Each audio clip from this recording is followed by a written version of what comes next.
우리 함께 찬송하겠습니다. 찬송가 285장 주의 말씀 받은 그날 우리 함께 찬송하겠습니다. 주의 말씀 받은 그날 참 기쁘고 복되도다. 이 기쁜 마음 못 이겨서 온 세상에 전하노라. 기쁜 날 주 나의 죄 다 씻은 날 늘 깨어서 기도하고 늘 기쁘게 살아가리. 기쁜 날 주 나의 죄 다 씻은 날 이 좋은 날 내 천한 몸 새 사람이 되었으니 이 몸과 마음 다 바쳐서 영광의 주를 섬기리. 기쁜 날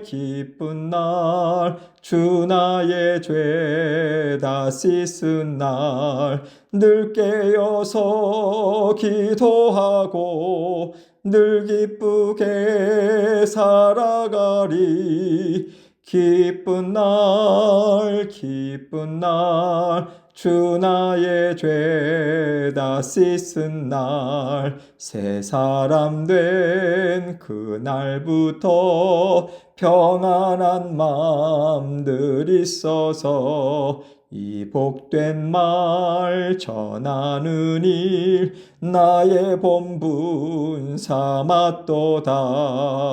기쁜 날 주 나의 죄 다 씻은 날 늘 깨어서 기도하고 늘 기쁘게 살아가리. 기쁜 날 주 나의 죄 다 씻은 날. 아멘. 기도하겠습니다. 하나님 아버지 감사합니다. 주님의 말씀으로 우리 모든 성도님들의 삶을 다 다스려 주시고 간섭해 주시고 이끌어 주셔서 감사합니다. 아버지 하나님의 말씀을 함께 생각합니다. 이 말씀을 통해서 오늘 들어야 할 아버지 각자에게 아버지 하나님 말씀 주시고 우리 각자가 주님의 말씀을 듣고 아버지 하나님의 말씀을 삶 가운데 실천해서 주신 교훈을 따라 순종하며 주님의 손길을 맛보며 아버지 하나님께 감사와 만족함으로 살아가는 저희 모두가 될 수 있도록 도와주옵소서. 전하는 자 듣는 자 아버지 하나님의 은혜로 묶어주시고 아버지 하나님께서 주신 말씀 주님께만 온전한 영광 올려드리는 이 시간 될 수 있도록 은총 베풀어 주옵소서. 예수 그리스도의 귀하신 이름으로 기도합니다. 아멘. 하나님 말씀 열왕기하 22장 10절로 13절입니다. 열왕기하 22장 10절로 13절 말씀 제가 읽습니다. 또 서기관 사반이 왕에게 말하여 이르되 제사장 hil기야가 내게 책을 주더이다 하고 사반이 왕의 앞에서 읽으매 왕이 율법책의 말을 듣자 곧 그의 옷을 찢으니라.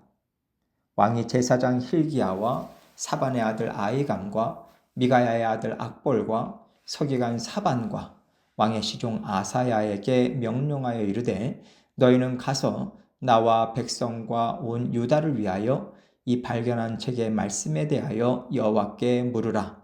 우리 조상들이 이 책의 말씀을 듣지 아니하며 이 책에 우리를 위하여 기록된 모든 것을 행하지 아니하였으므로 여호와께서 우리에게 내리신 진노가 크도다.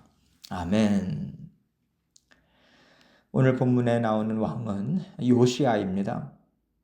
요시야는요 8살 때 왕위에 올랐고 역대하서 34장에 보면 16살 때 하나님께 가까이 나아갔다고 해요. 그러니까 요시야는 개인적으로 하나님을 깊이 만난 체험이 있는 것 같습니다. 그렇다면 하나님께서 요시야에게 주신 마음이 있지 않았겠습니까? 하나님을 알고 하나님을 믿는 믿음으로 우리가 하나님과 하나 되면 하나님의 마음을 깨달아 알게 되어 있어요. 사랑하면 서로의 마음에 주목하게 되어 있고, 그래서 하나님과 하나 되어서 사는 것을 기뻐할 수밖에 없습니다. 요시야 왕은 그 마음을 통해서 하나님께서 기뻐하시는 나라를 만들고자 종교개혁을 단행하죠. 그런 요시야의 마음과 하는 행위를 하나님께서는 오늘 본문 전 내용인 2절에서 다윗에 견주어서 이렇게 말씀하고 계세요. 요시야가 여호와 보시기에 정직히 행하여 다윗의 모든 길로 행하고 좌우로 치우치지 아니하였다. 요시야 왕은요, 전심으로 하나님을 사랑하고 또 그렇게 애를 썼기 때문에 어느 정도 만족했을 수도 있습니다. 그런데 오늘 본문 말씀을 보면요, 하나님께 전심으로 나아가는 요시야가 낙심하고 또 가슴이 철렁 내려앉는 일이 생겨요. 어떤 큰 일이 터진 게 아니라 요시야 왕이요, 이 성전을 깨끗하게 하는 일을 시작했지 않습니까? 건물도 오래되고 낡았겠지만 하나님을 두려워하지도 않고 제대로 섬기지도 않는데 성전인들 돌봤겠어요. 자신들이 섬기는 우상의 제단은 열심히 쓸고 닦고 했겠지만 하나님을 할 수 없이 섬기는데 성전을 청소하거나 망가진 데를 보수나 했겠습니까? 더구나 할아버지인 므낫세 때 성전 안에 우상들을 섬기는 제단들을 쌓고요, 아세라 목상도 세웠지 않습니까? 그 다음에 이어지는 이 아버지 아몬 때도 성전은 그대로 방치가 되어 있었을 거고요. 그래서 요시야 왕이 성전을 깨끗하게 치우고 또 보수한다라고 하는 것은요, 모든 우상단지들을 다 내어버리는 거예요. 하나님의 말씀에 어긋나게 사용했던 것들을 다 제자리로 돌려놓고 쌓인 먼지도 닦고 깨진 데도 보수하는 이 모든 일들을 이루어 간 거죠. 그렇게 하던 와중에 대제사장 hilki야가 감추어져 있던 율법책을 발견한 거예요. 아마도 우상들을 섬길 때 오랜 세월 아닙니까? 므낫세 때, 아몬 때 합치면 57년이에요. 우상들을 섬길 때 하나님의 말씀이 버려지고 이제 핍박받으니까 누군가 하나님을 사랑하는 사람이 하나님의 말씀이 훼손될까 봐 잘 감추어둔 것이 아닌가 싶어요. 그런데 하나님께서 그 책을 하필이면 요시야 왕 때 발견하게 하신 거죠. 요시야 왕에게 들려주고 싶은 말씀이다라고 하나님께서 드러내 보여주시는 거 아니겠습니까? 요시야 왕은요, 그 율법책을 낭독하게 하고 이제 들어요. 10절로 11절 말씀 봅니다. 또 서기관 사반이 왕에게 말하여 이르되 제사장 hilki야가 내게 책을 주더이다 하고 사반이 왕의 앞에서 읽음에 왕이 율법책의 말을 듣자 곧 그의 옷을 찢으니라. 요시야가 자기 옷을 찢는 반응을 했다라고 하는 것은 하나님, 우리가 죽을 죄를 졌습니다. 우리가 정말 죽게 되었습니다. 이런 갈급한 마음, 찢어지는 마음을 나타내는 거거든요. 율법책은요, 모세오경을 얘기합니다. 모세오경은 하나님과 이스라엘 백성들이 언약으로 맺어진 관계라고 하는 것을 중심으로 주신 말씀이잖아요. 너희가 하나님을 이렇게 사랑하고 이렇게 섬기고 말씀대로 살면 이러이러한 복을 받을 것이고, 그렇지 않고 하나님의 말씀을 외면하고 다른 길로 나아가게 된다면 너희가 이러이러한 경고와 심판을 받을 것이다. 이런 말씀을 중심으로 하나님께서 이스라엘 백성들이 지켜야 될 말씀들을 주신 거예요. 그런데 요시야가 그 말씀들을 잘 들어보니까 이스라엘 백성들이 행한 죄악들이요, 거기에서 낱낱이 다 드러나는 겁니다. 그 죄악들을 행하고서는 살아남을 길이 없다고 지금 하나님의 말씀은 증거하고 있는 거거든요. 이스라엘 나라 자체가 존재할 수가 없는 거예요. 복받을 것 기대할 수가 없는 거죠. 심판을 피해갈 수도 없고 망할 수밖에 없는 자리에 지금 이스라엘 백성들이 와 있다라고 하는 것을 요시야 왕은 깨닫고요, 그 마음에 두려움, 또 어떤 갈급한 심정, 안타까움, 이 모든 것들이 복합적으로 지금 일어나고 있는 거예요. 하나님 앞에서 하나님, 그러니 어찌하면 좋겠습니까? 이제 어떻게 해야 되겠습니까? 이 두려운 마음, 낙심, 갈급한 심령, 요시야 마음에 가득 찼던 거예요. 그러니까 요시야 왕이 이런 명령을 내립니다. 12절로 13절입니다. 왕이 제사장 힐기야와 사반의 아들 아이감과 미가의 아들 악볼과 서기관 사반과 왕의 시종 아사야에게 명령하여 이르되 너희는 가서 나와 백성과 온 유다를 위하여 이 발견한 책의 말씀에 대하여 여호와께 물으라. 우리 조상들이 이 책의 말씀을 듣지 아니하며 이 책에 우리를 위하여 기록된 모든 것을 행하지 아니하였으므로 여호와께서 우리에게 내리신 진노가 크도다. 지금 12절 말씀 보면요. 힐기야, 아이감, 악볼, 사반, 아사야 이렇게 5명의 사람들이 나와요. 특별히 이 사람들을 요시야 왕이 이제 불러서 이러한 명령을 내렸단 말입니다. 아마도 이 사람들은요. 요시야가 종교개혁을 하는 데 있어서 중심이 된 그런 사람들이지 않았을까 싶어요. 요시야와 한마음 한뜻돼서 하나님 사랑하고 하나님 말씀 쫓고 하나님의 말씀을 중심으로 남유다를 정말 새롭게 하고자 하는 열망이 있었던 그러한 신하들이었던 것 같습니다. 요시야 왕은요, 이렇게 마음이 통하는 사람들, 영이 통하는 사람들과 함께 말씀을 나누는 거죠. 하나님께서 이러한 말씀들을 주셨는데 그렇다면 우리가 이제 어떻게 해야 되겠느냐? 하나님께서는 우리를 위해서 지금 이 책을 찾아내게 하신 건데 그렇다면 우리에게 어떻게 해야 할 바도 알려주시지 않겠냐? 이런 마음으로 그 당시에 활동했던 여선지자 훌다를 찾아가게 해서요. 하나님의 말씀을 듣고자 하는 거예요. 이 모든 과정들을 보면서 하나님은 왜 지금까지 율법책을 그렇게 꽁꽁 감춰두셨을까? 이런 의문이 듭니다. 하나님께서는요, 말씀을 들을 귀가 있는, 다시 말해서 말씀을 들려주시기에 합당한 사람을 찾고 기다리지 않으셨나, 이런 생각이 들어요. 만약에 이 책이 므낫세나 아몬이나 이런 악한 왕들에게 발견됐다면 아마 불에 태워버렸을 것입니다. 하나님께서는 이 말씀을 듣고 마음을 찢고 하나님께로 나올 만한 사람에게 때에 알맞은 말씀을 주신 거라고 생각해요. 요시야와 함께하는 사람들이 하나님을 제대로 섬기는 사람들의 마음 자세를 갖고 있잖아요. 말씀을 듣고, 그런데 우리가 지금 이렇게 하니까 괜찮지 않겠는가? 자기네들이요, 자체적으로 말씀을 해석하려고 하지 않아요. 하나님께서 이 말씀을 우리에게 주셨으니 이 말씀으로 어떻게 살아야 하겠습니까? 이런 마음으로 하나님께 들고 나아가잖아요. 그러니까 율법책이 발견되고 그것을 읽고 또 주고 왕에게 전달하고 또 왕과 함께 그런 하나님 말씀을 받고자 하는 마음으로 또 하나님 그 왕의 명령을 이행하고 이런 모습들이 지금 총체적으로 보이고 있는 거예요. 하나님의 말씀은 하나님에게서 나온 것이다. 이것을 분명히 알고 있고요. 믿고 있는 겁니다. 말씀은 곧 하나님의 음성이다. 하나님의 명령이다. 이거 정말 제대로 믿고 있는 거예요. 그리고 그 믿음대로 순종하고자 애를 쓰고 있습니다. 말씀이 정말 임자를 제대로 만난 거죠. 하나님께서 우리에게 말씀을 들려주신다는 것은 듣는 우리가 하나님의 말씀을 듣고 순종할 만하기 때문에 들려주시는 겁니다. 무슨 얘기냐면요. 오늘날은요. 듣고 싶지 않아도 말씀이 여기저기서 많이 들려올 거예요.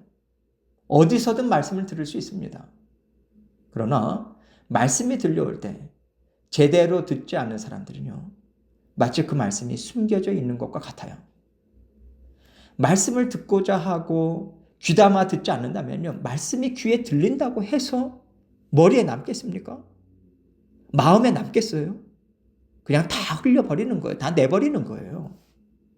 말씀이 들리지 않은 것과 똑같은 거거든요. 그렇다면 하나님의 말씀은 계속 먼지가 않고 어딘가 구석에 감춰져 있는 것과 같은 거죠. 그러나 만약 우리가 하나님께서 들려주시는 말씀을 듣고 이 말씀이 나에게 이 시간에 필요하니까 하나님께서 들려주시는 걸 텐데, 하나님, 제가 말씀을 깨닫기 원합니다. 하나님, 제가요 미처 알지 못하는 하나님의 마음이 있습니까? 제가 미처 깨닫지 못하는 어떤 죄가 있습니까? 이렇게 하나님께 들고 나아갈 때 하나님은 듣고 순종해야 하는 말씀을 우리에게 반드시 깨닫게 하세요. 이것이 바로 하나님과 하나님의 자녀들이 말씀으로 교제하고 말씀으로 하나 되어서 함께 살아가는 삶인 거죠.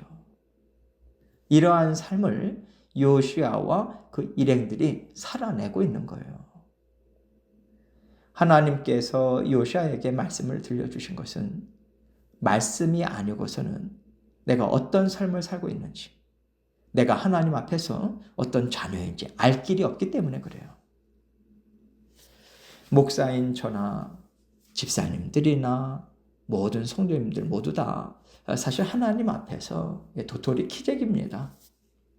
저라고 해서요, 죄에서 자유로운 사람이겠어요? 우리는 다 죄를 얼룩진 가운데 함께 살아가고 있습니다.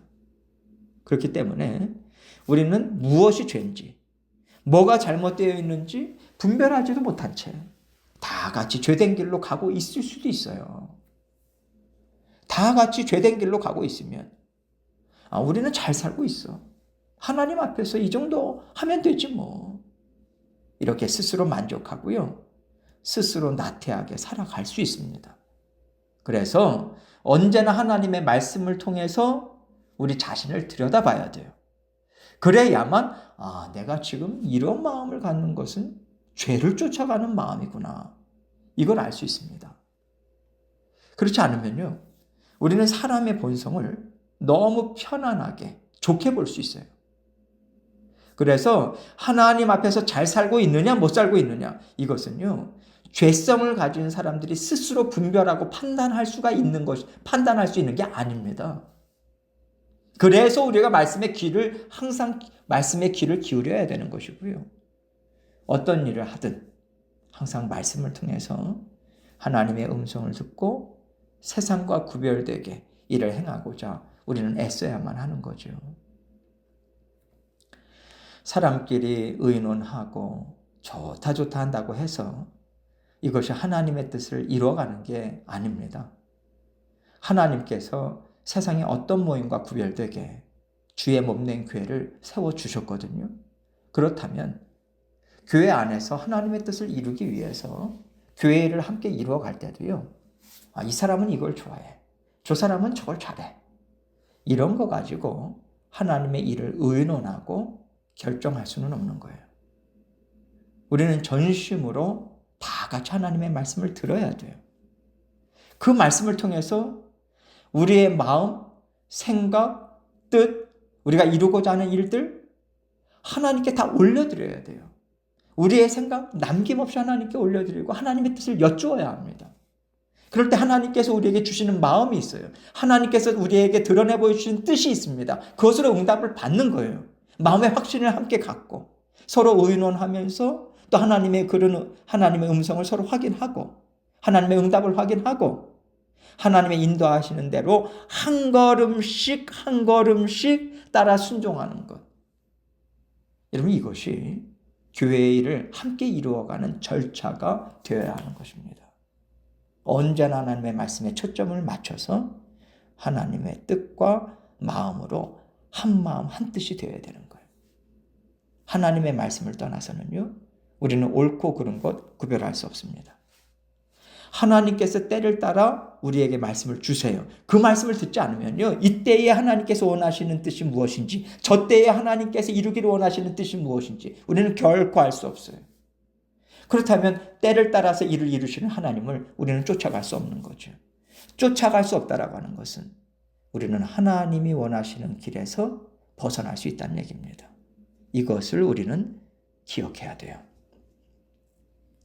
오늘도 하나님께서 우리에게 말씀을 들려주고 계세요.